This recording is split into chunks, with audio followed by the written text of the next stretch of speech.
नमस्कार दोस्तों, हम लोग मध्यकालीन भारत का इतिहास पढ़ रहे थे और मध्यकालीन भारत के इतिहास के क्रम में हम लोग आज पढ़ेंगे शिहाबुद्दीन मोहम्मद गौरी। शिहाबुद्दीन मोहम्मद गौरी के बारे में पढ़ेंगे। इनको पढ़ने से पहले हम थोड़ा सा पिछली कक्षा में जाएंगे। हम लोगों ने पढ़ा था कि एक गजनी साम्राज्य था। गजनी साम्राज्य कहाँ पर था? अफगानिस्तान में था। गजनी साम्राज्य का उदय होता है। गजनी साम्राज्य की स्थापना किसने की थी? गजनी साम्राज्य की स्थापना अल्पतगीन ने की थी और अल्पतगीन का पुत्र सुबुक्तगीन था और सुबुक्तगीन का जो पुत्र था वो महमूद गजनवी था, जिसने हमारे भारत देश पर आक्रमण करके बड़ी ही बर्बरता से सोमनाथ के मंदिर को लूटा था। तो गजनी साम्राज्य के बारे में हम इतना पढ़ चुके थे पिछली कक्षा में। आज हम उसी के आगे बढ़ेंगे। देखिए क्या था, अफगानिस्तान में गजनी साम्राज्य का धीरे धीरे पतन होने लगा। जैसे जैसे वर्ष बीतते गए गजनी साम्राज्य कमज़ोर होता गया, तो वहाँ पर अफगानिस्तान में गजनी साम्राज्य का धीरे धीरे पतन होने लगा और गजनी साम्राज्य के अधीन जितने भी प्रदेश थे वो धीरे धीरे करके स्वतंत्र होने लगे। इसी भी प्रकार से गजनी साम्राज्य के अंतर्गत ही एक प्रदेश था गौर प्रदेश, वो भी धीरे धीरे गजनी साम्राज्य से स्वतंत्र हो गया और वहाँ पर एक नए वंश का उदय हुआ। उस वंश का नाम था संसबनी वंश। उस वंश का नाम था संसबनी वंश, जिस वंश का उदय गौर प्रदेश में हुआ। आप लोगों ने मोहम्मद गौरी का नाम सुना है। मोहम्मद गौरी जो था वो इसी संसबनी वंश से ही संबंधित था। पहली बात, मोहम्मद गौरी किस वंश से संबंधित था? मोहम्मद गौरी जो था वो संसबनी वंश से संबंधित था। अब आगे बढ़ते हैं। मोहम्मद गौरी ने भारत पर आक्रमण किया हुआ था, तो आखिर मोहम्मद गौरी के भारत पर आक्रमण करने का उद्देश्य क्या था? मोहम्मद गौरी के भारत पर आक्रमण करने का उद्देश्य क्या था? तो जो इसका प्रमुख उद्देश्य था मोहम्मद गौरी का भारत पर आक्रमण करने का, वो था स्थायी मुस्लिम साम्राज्य की स्थापना करना। देखिए अभी तक जितने भी आक्रमणकारी भारत में हुए, भारत पर अरबों का आक्रमण हुआ, इसके बाद भारत पर महमूद गजनवी ने आक्रमण किया, लेकिन अभी तक किसी का उद्देश्य स्थायी मुस्लिम साम्राज्य की स्थापना करना नहीं था। जो महमूद गजनवी था उसका केवल और केवल उद्देश्य था धन दौलत अर्जित करके लूटपाट करना और धन दौलत अर्जित करके जो है गजनी वापस जाना। लेकिन मोहम्मद गौरी जो उद्देश्य लेकर के भारत में आया था, इसका उद्देश्य था भारत में स्थायी मुस्लिम साम्राज्य की स्थापना करना। तो प्रश्न अगर पूछा जाता है कि भारत में स्थायी मुस्लिम साम्राज्य की स्थापना करना निम्न में से किसका उद्देश्य रहा सबसे पहले, तो वो था मोहम्मद गौरी। तो आक्रमण का उद्देश्य हमने पढ़ लिया कि मोहम्मद गौरी के आक्रमण का क्या उद्देश्य था। अब आगे बढ़ते हैं।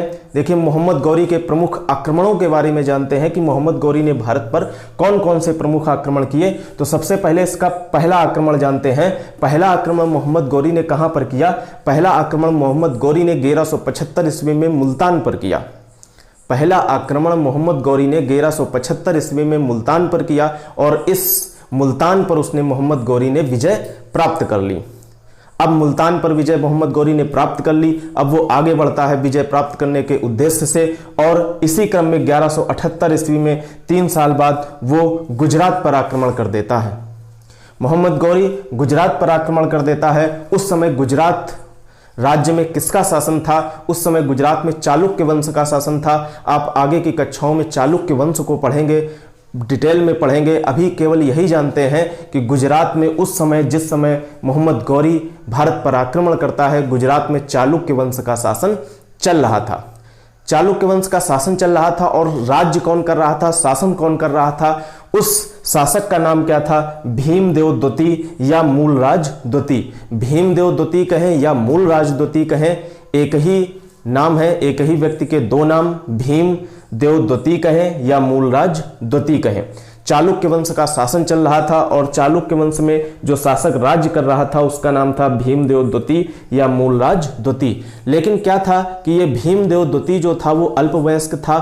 अल्पवयस्क होने के कारण ये नाम मात्र का शासक था। जो शासन चला रही थी वो इसकी माता चला रही थी, जो कि विधवा हो चुकी थी। उनकी माता का क्या नाम था? माता का नाम था नायिका देवी। तो जो भीमदेव द्वितीय की संरक्षिका के तौर पर शासन कर रही थी, किसके संरक्षिका के तौर पर? भीमदेव द्वितीय। भीमदेव द्वितीय नाम मात्र का शासक था, चूंकि अल्पवयस्क था। नाम इसका था और शासन कौन चला रहा था? इनकी माता, जो कि विधवा हो चुकी थी। इनका माता का नाम था नायिका देवी।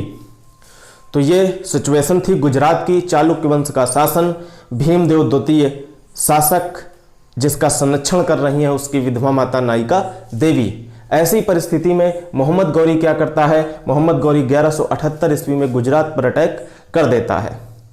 अब जब गुजरात पर अटैक कर देता है तो दोनों में युद्ध होता है। और यह युद्ध कहां लड़ा जाता है? यह युद्ध गुजरात के माउंट आबू क्षेत्र, आपने सुना होगा गुजरात का माउंट आबू क्षेत्र, यह युद्ध गुजरात के माउंट आबू क्षेत्र में लड़ा जाता है। भीषण युद्ध होता है, दोनों की सेनाएं रक्तपात करती हुई लड़ती हैं आपस में। लेकिन इस युद्ध में क्या होता है? इस युद्ध में मोहम्मद गौरी जीत नहीं पाता। इस युद्ध में मोहम्मद गौरी जीत नहीं पाता चालुक्य वंश के सामने, और उसको अपने घुटने टेकने पड़ते हैं। और मोहम्मद गौरी की इस युद्ध में हार हो जाती है, जो कि गुजरात के माउंट आबू क्षेत्र में लड़ा गया था। तो अगर आपसे प्रश्न पूछा जाता है कि भारत में वो कौन सा युद्ध था जिसमें पहली बार मोहम्मद गौरी की हार हुई थी, तो वो यही युद्ध था जो गुजरात के माउंट आबू क्षेत्र में लड़ा गया था। ये पहला युद्ध था जिस युद्ध में मोहम्मद गौरी की भारत में पराजय हुई थी। इसके पहले वो अनेक प्रांत जीत चुका था भारत के। इसी क्रम में बताया था 1175 में मुल्तान पर विजय प्राप्त की थी, और भी इसने विजय प्राप्त की हुई थी। लेकिन जैसे ही ये गुजरात आता है, गुजरात में इसकी दाल नहीं गलती और इसकी सेना जो है वो घुटने टेक देती है, हार जाती है। इस प्रकार से भीमदेव द्वितीय के सामने कहें या उनकी माता नायिका देवी के सामने कहें, मोहम्मद गौरी हार जाता है और यह मोहम्मद गौरी की प्रथम पराजय होती है। तो इस प्रकार से हमने ये दो युद्धों के बारे में जाना। अब देखिए आगे बढ़ते हैं। अब मोस्ट पॉपुलर युद्ध तराइन का प्रथम युद्ध। तराइन कहां पर पड़ता है? तराइन वर्तमान में हरियाणा राज्य में पड़ता है। तो अब पढ़ते हैं तराइन का प्रथम युद्ध। देखिए आप लोगों ने नाम सुन रखा होगा पृथ्वीराज चौहान का। पृथ्वीराज चौहान उस समय कहां का शासक था? उस समय वो दिल्ली का शासक था। किस वंश का शासक था? वो राजपूत वंश का शासक था। दिल्ली में राजपूत वंश का शासक था पृथ्वीराज चौहान। देखिए पृथ्वीराज चौहान को ही पृथ्वीराज तृतीय के नाम से भी जाना जाता है, यानी पृथ्वीराज चौहान कहें या पृथ्वीराज तृतीय कहें। पृथ्वीराज तृतीय अगर लिख करके आता है तो आप उसकी पहचान पृथ्वीराज चौहान के रूप में ही करेंगे। यह एक राजपूत शासक था और उस समय दिल्ली में राज्य कर रहा था। पहली बात। अब देखिए बात करते हैं तराइन के प्रथम युद्ध की। तराइन कहां पड़ता है? हरियाणा राज्य में है वर्तमान में। अब देखिए तराइन का प्रथम युद्ध कब हुआ? 1191 ईस्वी में हुआ। किस किस के बीच हुआ? वही मोहम्मद गौरी और पृथ्वीराज चौहान के बीच में हुआ। इस युद्ध में भी मोहम्मद गौरी को पृथ्वीराज चौहान की वीरता के सामने घुटने टेकने पड़ते हैं। राजपूतों ने अपनी वीरता का परिचय दिखाया और मोहम्मद गौरी को विवश कर दिया हारने पर। मोहम्मद गौरी इस युद्ध में भी पृथ्वीराज चौहान जैसे वीर योद्धा के सामने घुटने टेक देता है और हार जाता है। इस युद्ध में भी उसकी हार हो जाती है। अब देखिए तराइन का द्वितीय युद्ध जानते हैं।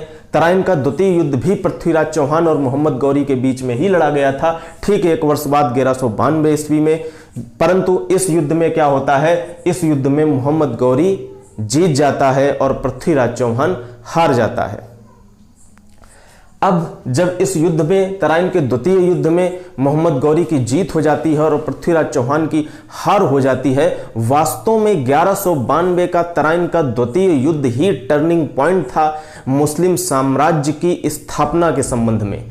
यानी मुस्लिम शक्ति की स्थापना इसी तराइन के द्वितीय युद्ध से वास्तव में शुरू हो जाती है, क्योंकि इस तराइन के द्वितीय युद्ध के बाद ही मोहम्मद गौरी ने लगभग पूरे उत्तर भारत को जीत लिया था। यानी अगर प्रश्न बनता है कि मध्य एशिया के शासक, मध्य एशिया का शासक कौन है? मध्य एशिया का शासक मोहम्मद गौरी। मध्य एशिया के शासक मोहम्मद गौरी ने किस युद्ध के बाद पूरे उत्तर भारत को लगभग जीत लिया था? तो वो युद्ध था 1192 ईस्वी का तराइन का द्वितीय युद्ध। और इसी युद्ध के बाद वास्तव में मुस्लिम शक्ति की स्थापना भारत में हो जाती है। तो इन दो युद्धों के बारे में हमने जाना, तराइन का प्रथम युद्ध और तराइन का द्वितीय युद्ध। अब देखिए तराइन का प्रथम युद्ध और तराइन का द्वितीय युद्ध। अब जानेंगे चंदावर के युद्ध के बारे में। चंदावर का युद्ध देखिए किस किस के बीच में हो रहा है। चंदावर का युद्ध पहली बात तो 1194 ईस्वी में हो रहा है, और किस किस के बीच में हो रहा है, वही मोहम्मद गौरी और कन्नौज का शासक जयचंद। कन्नौज का शासक जयचंद, और कन्नौज का शासक जो जयचंद था वो किस वंश से संबंधित था, गहड़वाल वंश से संबंधित था। जो कन्नौज का शासक जयचंद था वो किस वंश से संबंधित था, गहड़वाल वंश।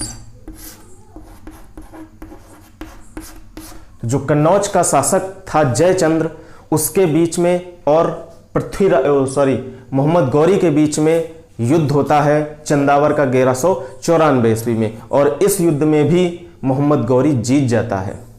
तो कन्नौज विजय भी इसकी बहुत बड़ी उपलब्धि थी। इसके पूर्व वो तराइन का द्वितीय युद्ध जीत चुका था। एक शक्तिशाली राजपूत राजा पृथ्वीराज चौहान को वो हरा चुका था। उसके हौसले बुलंद थे और धीरे धीरे उसने पूरे उत्तर भारत पर अपना कब्जा जमा लिया। थोड़ा सा जानते हैं राजा जयचंद के बारे में। राजा जयचंद क्या कौन था, अभी बताया, कन्नौज में गहड़वाल वंश का शासक था। राजा चंद, एक आपने रचना सुनी होगी पृथ्वीराज रासो, पृथ्वी चंद्र बरदाई की पृथ्वीराज रासो आपने रचना सुनी होगी। इस पृथ्वीराज रासो में जो है पृथ्वीराज चौहान का काफ़ी वर्णन किया गया है। तो इस वर्णन के तहत ये कहा गया है कि जो राजा जयचंद था कन्नौज का शासक, उसकी पुत्री थी संयोगिता, और उसकी पुत्री संयोगिता के साथ पृथ्वीराज चौहान का प्रेम प्रसंग चल रहा था।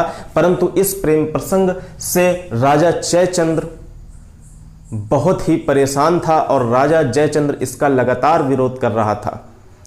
परंतु पृथ्वीराज चौहान ने और संयोगिता ने राजा जयचंद की इच्छा के विरुद्ध जो है आपस में विवाह कर लिया था। और ऐसा बताया जाता है कि पृथ्वीराज चौहान ने संयोगिता का अपहरण करके विवाह कर लिया था।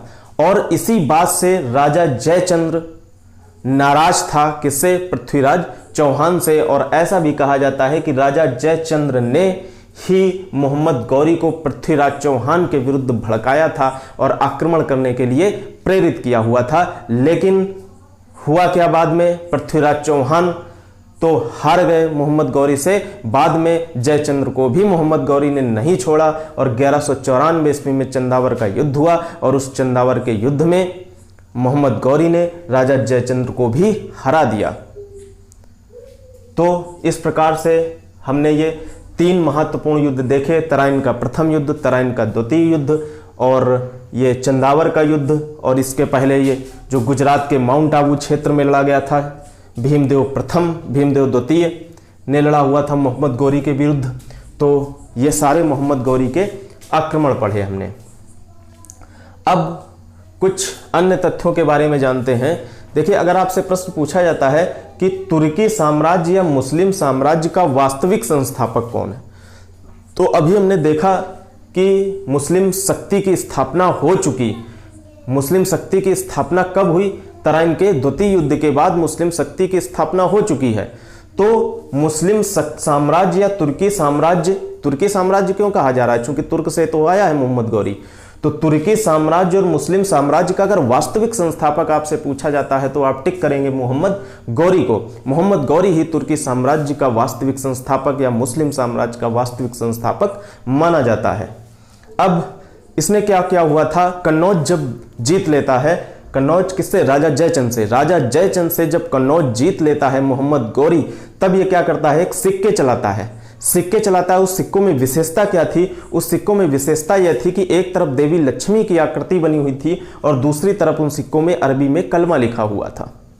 उन सिक्कों की प्रमुख विशेषता थी, एक तरफ देवी लक्ष्मी की आकृति बनी हुई थी और दूसरी तरफ अरबी में कलमा लिखा हुआ था। तो ये सिक्के के बारे में जानेंगे अन्य प्रमुख बातों में।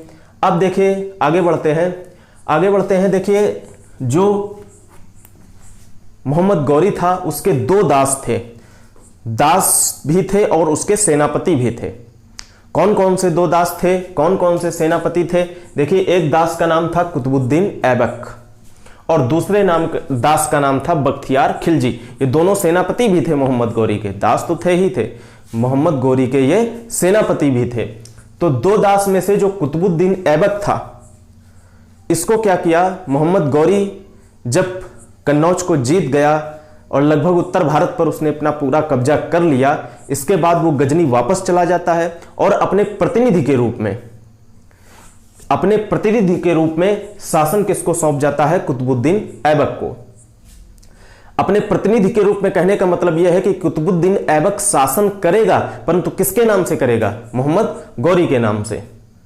तो मोहम्मद गौरी के नाम से शासन करेगा कुतुबुद्दीन ऐबक। तो कुतुबुद्दीन ऐबक को वो अपने साम्राज्य का प्रतिनिधि के रूप में अपने साम्राज्य को सौंप जाता है कुतुबुद्दीन ऐबक को। तो इस प्रकार से अगर एक प्रश्न बनता है यहां पर कि आपसे पूछा जाए कि प्रथम इक्ता अब व्यवस्था जो है अभी आगे हम डिटेल में पढ़ेंगे, यहां पर इतना जान लेते हैं, इक्ता कहें चाहे अक्ता कहें, बात एक ही है, इक्ता व्यवस्था या अक्ता व्यवस्था। इक्ता व्यवस्था का अध्ययन आगे पढ़ेंगे जो है काफी डिटेल में। यहां पर इतना जान लेते हैं कि इक्ता क्या होता था, एक कोई क्षेत्र दे दिया जाता था।